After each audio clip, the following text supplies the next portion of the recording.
જમ્મુ કાશ્મીરમાં મોરારી બાપુની કથામાં ગયેલા પિતા પુત્રના પહેલગામમાં આતંકવાદીઓના હુમલામાં અવસાન થયા બાદ તેને શ્રદ્ધાંજલિ પાઠવવા માટે કથાકાર મોરારી બાપુ ભાવનગર કાળિયાબીડ તેના નિવાસસ્થાને પહોંચ્યા હતા। મોરારી બાપુએ કાળિયાબીડમાં યતીશભાઈ પરમાર અને સ્મિતભાઈ પરમાર પિતા પુત્રના ઘરે પહોંચીને પરિવારને સાંત્વના આપી હતી તેમજ મૃતકોના આત્માને શાંતિ માટે રામધૂન કરી પ્રાર્થના કરી હતી।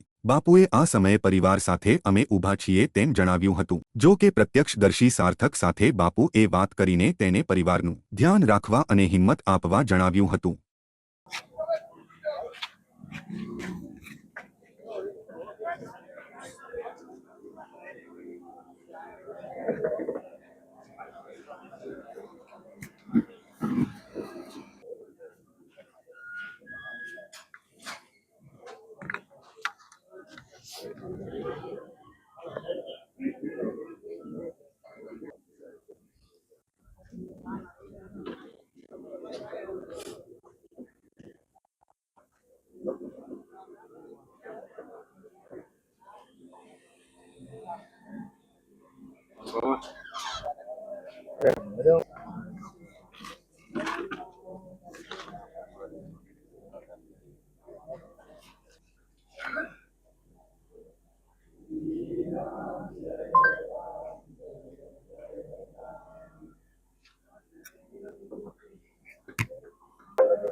પલકે જવા દે પલકે 90 કે 100 કિલોમીટર દૂર હતું અને ત્યાં સ્વાભાવિક આ લોકો ગયા અને એ પછી વિગત મને પછી મળી અને પરિણામે આતંકવાદીઓના જઘન્ય નાપાક હુમલાનો ભોગ બન્યા આપણા આ વડીલો આ ભાઈ।